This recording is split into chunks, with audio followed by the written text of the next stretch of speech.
Welcome to the Path to Be Well podcast, a podcast about being well. I'm Doug Rawson. Join me, Mark Tremblay and Paul Clory each week as we answer your questions with the sole purpose of helping people who suffer from a chronic medical condition and considering the safe use of cannabis so you can have a better quality of life. In this podcast episode, we are joined by Karen, a cannabis consumer who shares her experiences both personally and for her adolescent children.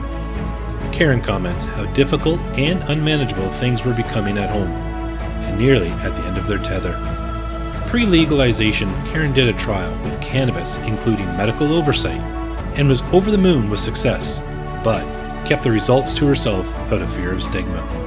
Now, let's join in on the conversation with Mark and Karen. Welcome to our broadcast, The Path to Be Well, a knowledge and learning session. To all our listeners, we're so happy that you've joined us. And please note that you can also subscribe on our YouTube channel or find us live at weedwell.live. These sessions are focused on adding clarity regarding cannabis as a treatment option and whether or not it's right for you, and will bring clarity to help you make informed decisions with respect to improving your quality of life. Now, you may know someone that could benefit from this type of information. So please do us and them a favor by sharing this event. Hi, my name is Mark Tremblay, a founding member of Simcoe Holistic Health and Weedwell. I want to share with you how I became involved with cannabis as a medicine. As a teenager, I did sample marijuana and quickly concluded it just wasn't for me. I will admit, I did find myself judging those who did consume marijuana, thinking that their sole motive was to get high. It wasn't until many years later that I discovered the true medical benefits of marijuana. A loved one was diagnosed with MS. After many months of symptom manifestation resulting in sleepless nights, I witnessed firsthand how cannabis can help alleviate symptoms and improve sleep. My eyes were open, and my interest further increased. As a result, Simcoe Holistic Health opened its doors in 2013.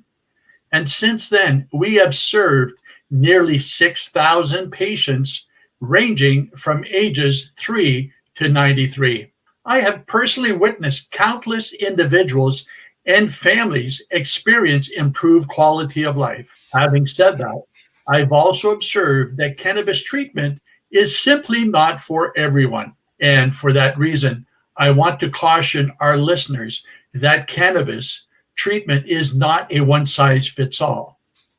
Determining if cannabis is an appropriate treatment requires the attention, care, and focus of your healthcare team. At Weedwell, we are committed to helping people improve their quality of life, and utilizing cannabis as a treatment option is one way to accomplish that. So today I have the privilege of having a very special guest, a special guest in the sense that she has taken the time today out of her busy schedule, but to share not only her story, but her family's story, a family of 4.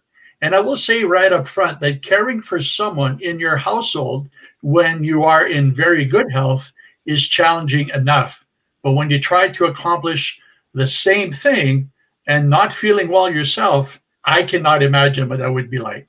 So it's exceedingly challenging. Karen, welcome. Thank you. I'm so happy that you were able to join us today. I'm happy to be here. Before we dive in, tell us a little about yourself, followed by what was life like in a day of Karen and her family prior to introducing cannabis. Oh my goodness. Okay. Well, there's 4 members in my family, myself, my husband, and my 2 children. We have been actively involved with Simcoe Holistic Health, which is now Weedwell, for the last several years. There are a couple of very serious conditions running in my household. First of all, my 2 sons are on the autism spectrum.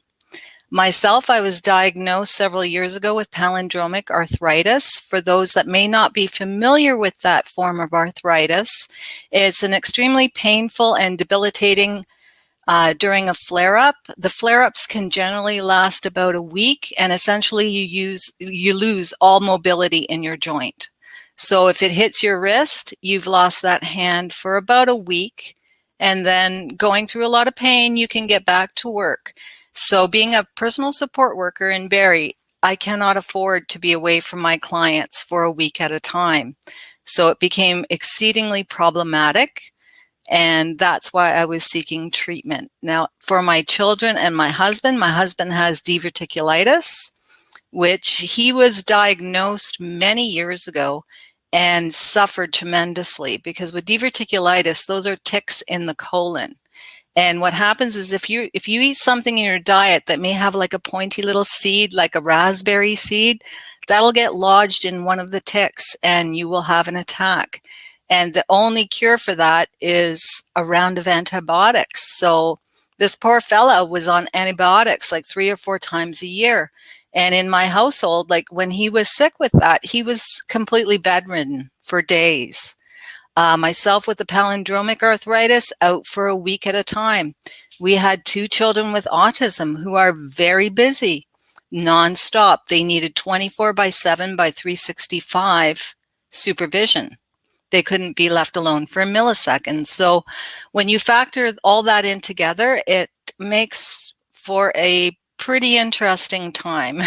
Karen, I cannot even try to imagine what life would be like for you and your family members. And just before coming live here, you were sharing how excited you were to be here. You've reached some milestones.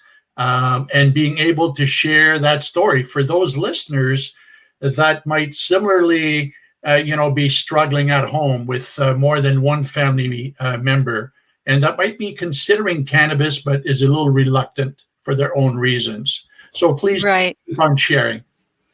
Okay, well, with respect to myself, when I was diagnosed with the palindromic arthritis, 2 rheumatologists wanted to put me on Plaquenil.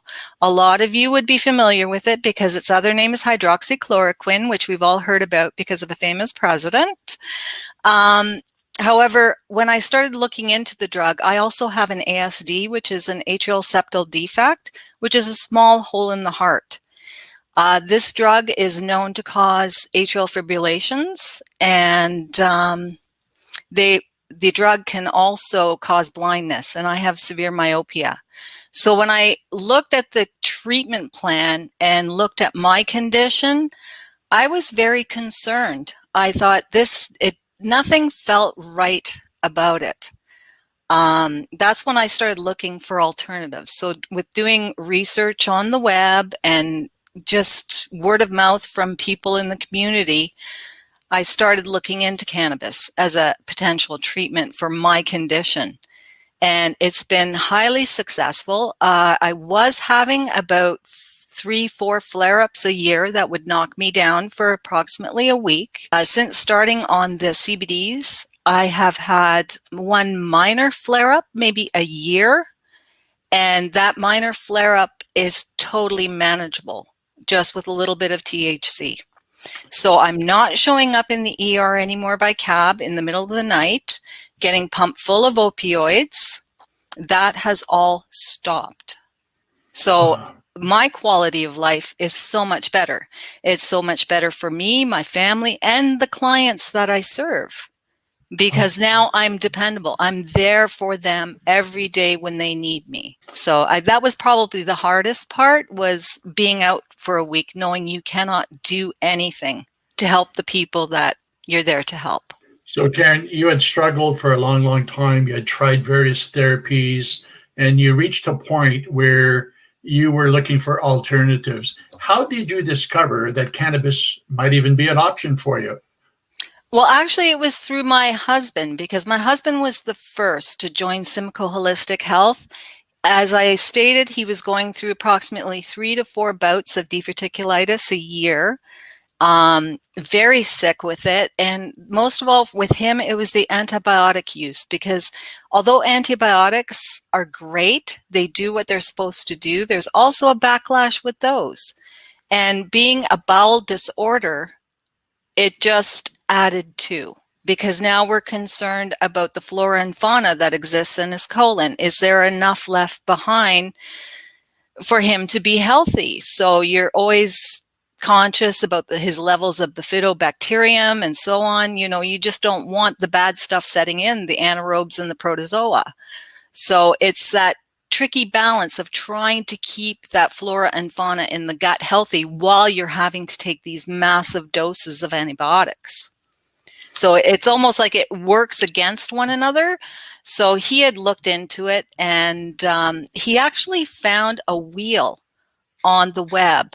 And I forget the actual name of it, but it's a wheel, and it lists all the conditions and then what type of terpene or what you should use to treat it. So he got fascinated when he saw that wheel, and he started looking at it. And that's when he went into Simcoe Holistic. He thought, I've got nothing to lose. I'm suffering.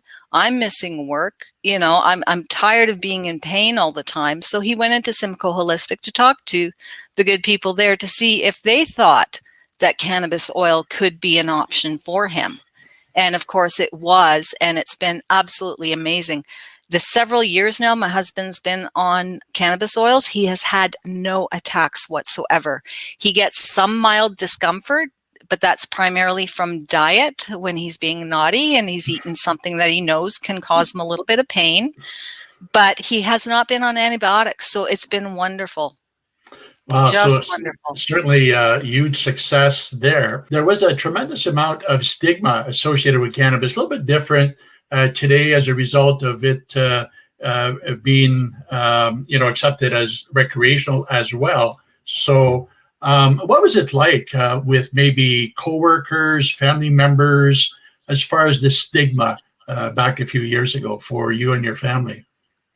The stigma actually is pretty bad, and there's a good story in this with respect to my sons. So if you want, I'm just going to slide right into that one. So as I've indicated, both sons have autism. They both are on the spectrum, and they both present very differently.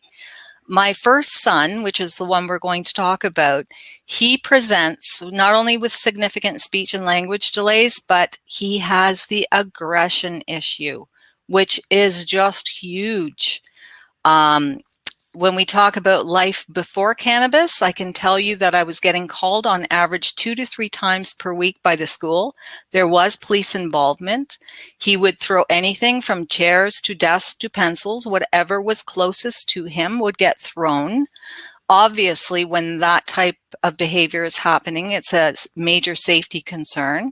So they would often call in the police. The police would come in and do their part and sit with him and explain about violence and how he cannot do hands-on because he was getting towards 16 years of age. So they were telling him, buddy, you have to stop and get control of it, because once you're 16, you can have charges laid against you. So that's what our life was like. We were in this oscillating fan of phone calls coming from the school and suspensions. He actually was reduced. His introduction to high school was so poor, he was reduced to a part-time student in his first term because they could not deal with his violence. So I think in his first year, grade 9, he got maybe 4 credits for the entire year. It was a disaster. So fast forward now to grade 11. I was aware, I had found that there was a company in Israel called Tikkun Olam, and they're doing a significant amount of research with respect to autism and CBD oil treatment. And I became fascinated, so fascinated, in fact, that I took a year sabbatical and I went and worked for a major producer who happened to be affiliated with Tikkun Olam. So it was a fantastic experience. I certainly learned a lot from the medical side, which was my intent going in. It was a very successful sabbatical as far as I'm concerned, and I came out of that certainly with a lot of knowledge of the process, the patients, because we got into a lot of patient success stories when we were there. They were always giving us feedback. So it was wonderful.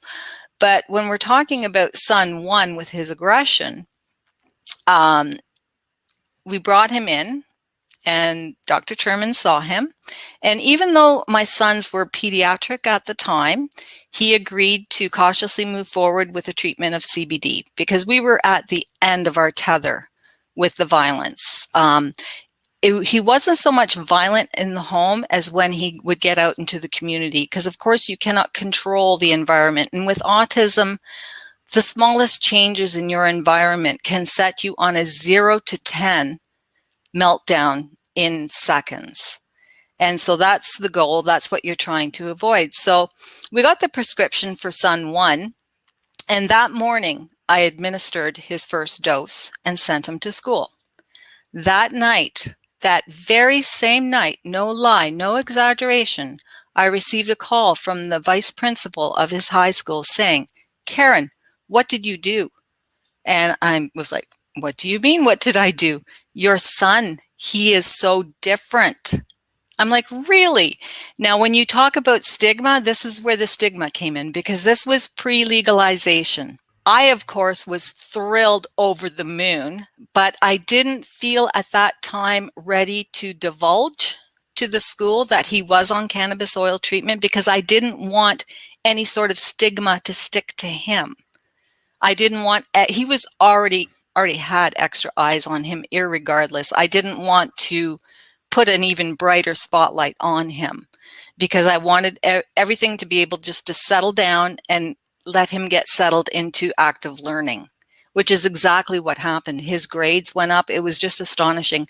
By the time he graduated in grade 12, his treatment was so successful that he received the most improved student at his high school's award when he graduated.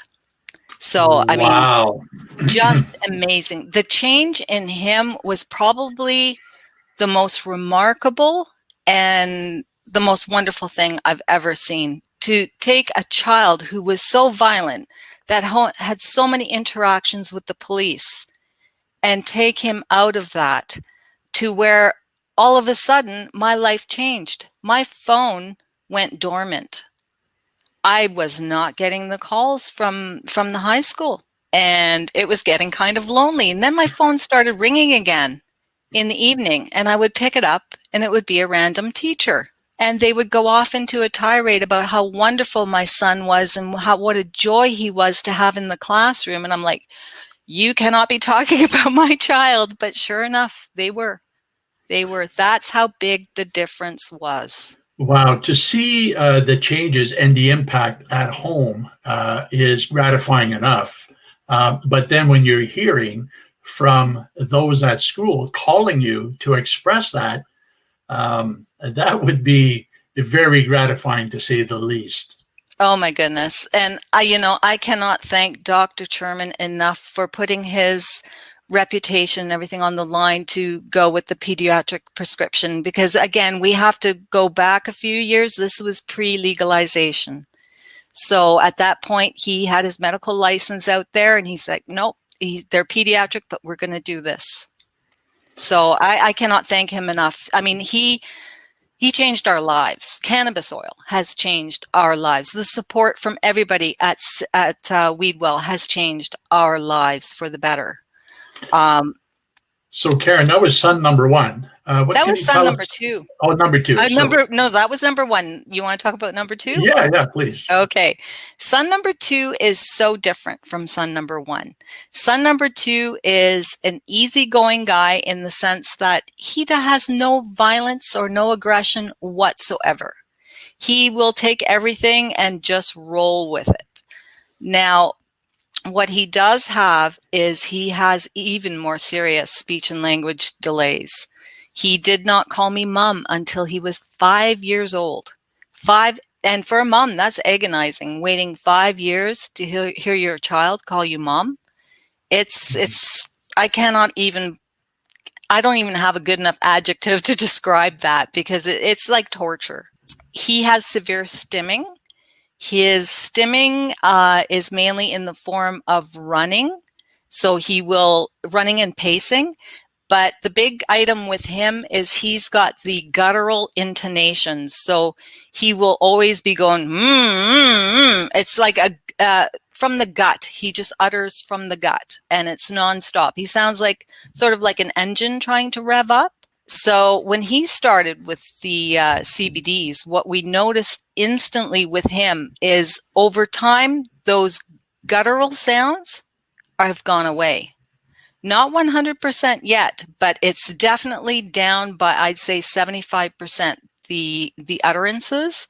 And the pacing and other stimming, it's down about half. So again, it's not a magic solution for stimming. However, I think that, and this is something I'll be talking to Dr. Cherman about, because I would like to explore it further in the future, but I'm wondering, and I need to go back to Tikkun Olam's research and see if they have found any benefit with a small dose of THC in calming the stimming, because the CBD at this point doesn't quite nail that. It nails the aggression 100%. Anybody out there with aggression issues, CBD is your go-to friend. CBDs help with stimming a bit, but it doesn't take it quite all the way like you do see with the CBDs with aggression. So again, it's a win-win. The biggest thing that it did for my son, because son number 2 is so much more affected on the spectrum. Like if you think of it as from here to here, he's like 3/4 of the way, where son number 1 is down here. So son number 2 is like that much worse. Now, what happened with him is his autism keeps him locked in his own private world. So once we started administering the CBDs, what happened with son 2 is all of a sudden we'd be sitting here watching TV in the evening, and all of a sudden he would interject. He would have something to say.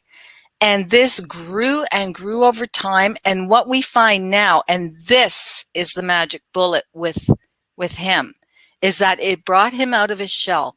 He is spending so much less time in his other world, which you often hear people describe with respect to people who are on the spectrum, that they have this other world that they seem to sink into where they're almost unreachable.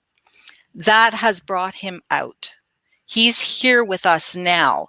He is always present. He's not lost in his own little realm. So now we have family movie night, and he's all in and talking, and he's always like, can I interject something? So that's his new phrase, interject. I would like to interject when he wants to interrupt a conversation. Yeah, wow. Which is amazing. Like, I cannot believe I'm saying son 2 is actually requesting to interject into a conversation. This is the kid who could not speak. Oh, what a transformation. A major transformation. And here, 2 siblings with autism, but presenting so differently, and their own individual responses to CBD in this situation. So the chances are likely that listeners who know someone with autism, perhaps even in their own family, would be able to relate to son number 1 or son number 2. So what words of advice or encouragement would you have for anyone listening that could relate to either one of your sons and perhaps considering cannabis? I would say, first of all, to any parent of a child with autism, you are not alone, and that help is out there. You have to be wary of the internet. There's a lot of misinformation. However, there is a lot of good information. And I've always been a very strong advocate for people doing their research. So I would encourage everyone to do their research. But my best advice to a parent with a child on the spectrum right now is don't be afraid. Don't be afraid. It's not the horrible drug that people were trained to think it was. This has absolute medical benefit, 100% bona fide, no question of a doubt. You cannot see these kind of results without proclaiming that it is a success. So I would say, don't be afraid to move away perhaps from the pharmaceutical approach, to try something different, That's not going to cause side effects. There are 0 side effects with CBD treatment. There obviously is some effect when you get into the THCs, but we're going to restrict this to CBDs for the moment for the pediatric population. So there's absolutely no psychotropic effect. You don't need to be concerned about a child running around, quote unquote, high. That's not the case with CBDs. And I think that if you don't give it a try, you're going to miss out on something that's absolutely amazing and life-changing. So, Karen, I so greatly appreciate and respect, really, your willingness to explore. You know, you come from a medical background, you've had your education, and you obviously believe and really enjoy what you're doing, and that's helping others. But to really detach yourself, even taking a sabbatical for a year for the purposes of learning more about it, that says a lot. Life to me is lifelong learning. So when you stop learning, what's the point? I always, my entire life, have adored having a challenge. Having my family has been a challenge, one that I've taken on 100%. I wouldn't have done it any other way. I'm so glad to be where we're at today. The other issue that I just quickly as well, if we have time, Mark, to touch on is sleep problems, because we have sleep problems ×4 in our household. With respect to autism, it's a very well-known fact. These kids don't sleep, period. I can remember having toddlers age 2 and 3 running around at 11 o'clock at night, all hyped up like they had just eaten a 10-pound bag of sugar. Very, very hard to settle. CBDs have helped, because even though they started when they were much older, I still see the benefits. They are now regulated. They tend to go to bed at the same time every night. They're up around the same time in the morning. I just see a lot more in terms of regulation.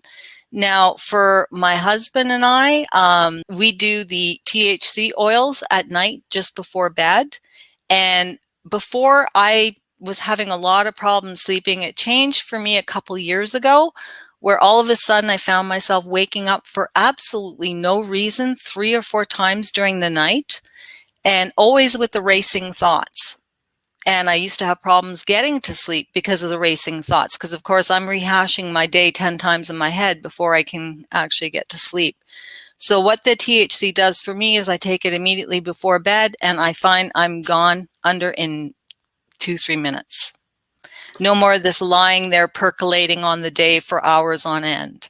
So I think a lot of that is anxiety, and it certainly has helped with that.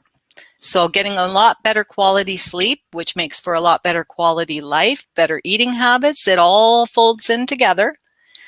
Same thing with my husband. My husband is a pain thing, always with the sore bowels, you know, up all hours of the night, so it helps him settle as well. Well, we all know the benefits of a good night's sleep, and as you mentioned, without that, trying to face a day in the life of Karen and her family, I could not imagine what that would be like. Well, it got difficult for him because he's a shift worker. And that's the big part of the problem with him, is he works this 12-week schedule of rotating shifts between 8 and 12-hour shifts. So he's getting on in age, so he's having a lot more challenges nowadays with flipping from nights to days and days to nights. And who doesn't have problems trying to get a night's sleep during the day? So he's found a formula for him that works perfect. It's a dose of THC oil and a melatonin. Melatonin is again a natural product. We very much like to stay within the realm of naturopathic if we can. Pharmaceuticals do have a place in our lives. However, we like to avoid unnecessary side effects. So whenever we can come up with a natural solution, that's what we're going to pursue. So just out of curiosity, we touched a little bit on the stigma associated, yes, and perhaps even in your own family, and you've mentioned at school. Obviously, there's strong evidence here. I mean, proof's in the pudding, right? We see, you have seen, and those who are near and dear to you have seen the changes in your lives. What does the stigma picture look like today? I'd be curious to know. It's not bad. I mean, we have opened up. We have now talked to a lot of people, everyone around us in our little orbit of a universe. They all are aware that all four of us are taking cannabis oil treatment. Family members couldn't believe the changes in the boys. It's just been like night and day. I can remember a niece coming down to visit, and she was shocked by how much Matthew, or my son too, was talking. It was just incredible. Now, so the stigma really has gone down, but I found that when cannabis got legalized, it kind of all went away, because all of a sudden now I have my neighbor coming to me. I did not know. See, and here we are talking about stigma, right? My entire household is on cannabis treatment. His household is on cannabis treatment. We never knew. We're neighbors. We never knew. I found out he was on cannabis treatment when he put 4 plants in his backyard. I'm like, "You're on cannabis?" He goes, "You work for a company?" So we just started talking about it, and now we're like best friends. Yeah, he's coming to me for advice all the time because, of course, I was in the growing process, so I'm able to help him out a lot with that as well. So it's been a wonderful thing. There's no shame. Yeah, and that's often where it happens. Your own neighbors, right, Yeah. are doing similarly. But imagine now today, or and moving forward, after having this live broadcast and the stories that you have already shared with us, the impact that this may have and will likely have on some families or family members. Karen, a little bit of a wrap up now. What recommendations, what words of encouragement would you give to a family that is impacted by any one of your, the symptoms that have been in your family for some time? Well, again, I kind of have a standard answer that I like to shoot at people. I can tell you from personal experience just how wonderful the journey with cannabis oil has been, and the level of health that my family has achieved by the use of cannabis oils. However, my standard answer, as always, is to do your research, talk to people, talk to your doctors, go do some research, pick up some books, do some reading, go look at research papers that are out there, because you can find all kinds of wonderful information in medical journals. But you have to operate within your own comfort zone. So if you're not comfortable right now with cannabis, if you're kind of on the fence, get educated. That's number one. That's the first thing anyone should do all the time. Get yourself educated. There should be no fear in thinking about cannabis oils as a treatment for a myriad of conditions that we've seen, certainly with the 4 that I've spoken to today.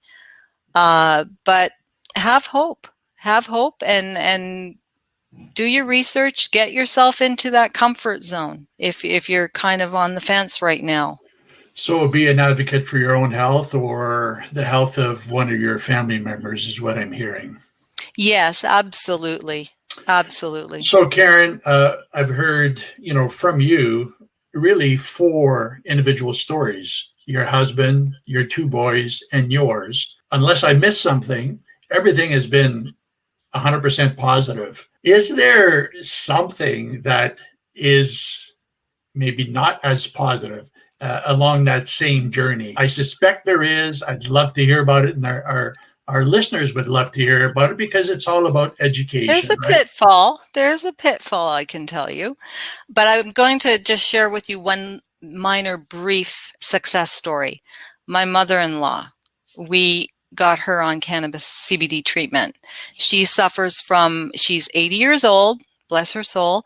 She suffers from very many different debilitating forms of arthritis, as you can imagine. We finally got her to try the CBDs, and it changed her life. She finally put away the Tylenol arthritis. No more Tylenol. And that, I got to tell you, when you get to a certain age, for everybody, that's a wonderful thing, because Tylenol is very hard on the liver. Look it up, folks. Look it up, because Tylenol arthritis, they are very hard on your liver. If you happen to drink at all, wow, you might want to think of some alternatives, because pounding Tylenol every 4 hours all day long, no good. So Karen, thank you so much again for sharing your story, your journey, the successes.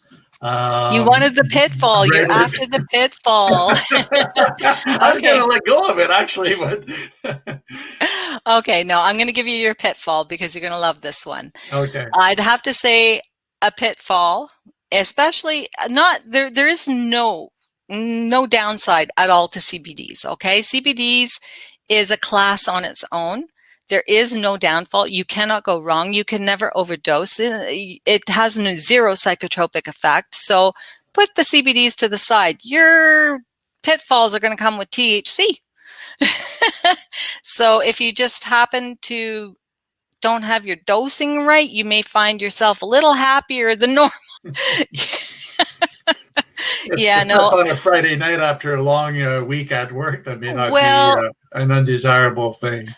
I think the important message to get out there with respect to cannabis oil treatment, specifically pointed at THC oil, is that you need to take your medication as prescribed by your doctor. Okay, that doesn't mean you get to experiment with dosing. It's like, oh, I'm feeling like I want to have a good time tonight. Let me take 0.7 instead of 0.4.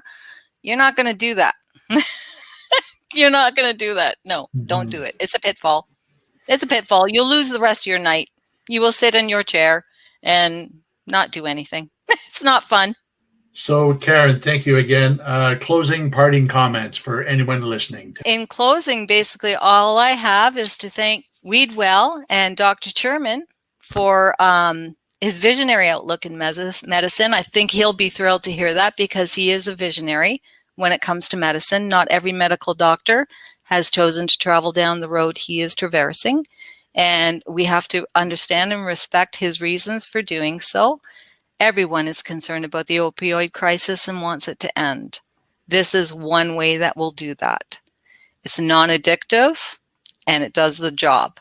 So I'd like to, just in closing, thank everyone at Weedwell for your support over the many years that we've been with you, from way back at Simcoe Holistic Health. You've got a wonderful team, very supportive. And I got to tell you, an eternal debt of gratitude, because my family would not be experiencing the health that we have today if it were not for Weedwell and Dr. Cherman and all the good people at your company. Thanks again, Karen, for joining us. Yeah, no worries. All right. Take care. Thank you so much. Bye-bye.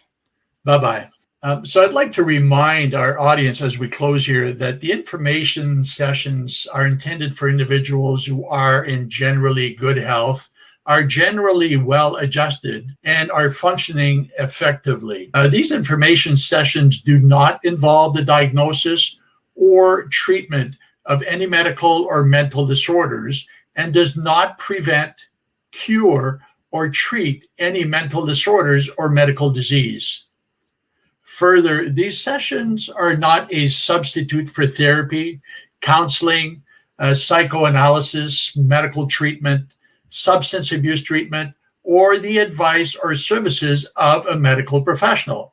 It is your responsibility to seek independent guidance from medical professionals to the extent necessary. So please do speak to your healthcare provider about the appropriateness of cannabis as a treatment option. For those who have taken some steps in improving their quality of life, congratulations. And remember, your journey is your journey. And as long as you are taking some steps forward in improving the quality of your life, you should be proud of the progress that you are making. At Weedwell, we are committed to helping people improve their quality of life, and utilizing cannabis as a treatment option is one way to accomplish that. On behalf of our team, including those behind the scenes, we look forward to the next time that you join us. And until then, be well. Thanks for joining us this week on the Path to Be Well podcast, a podcast about being well. make sure to visit our website at weedwell.com, where you can subscribe to our show so you never miss an episode. While you're at it, if you found value in this week's show, we'd appreciate you sharing this podcast or leaving a comment or rating. We look forward to you joining us next time. Until then, be well.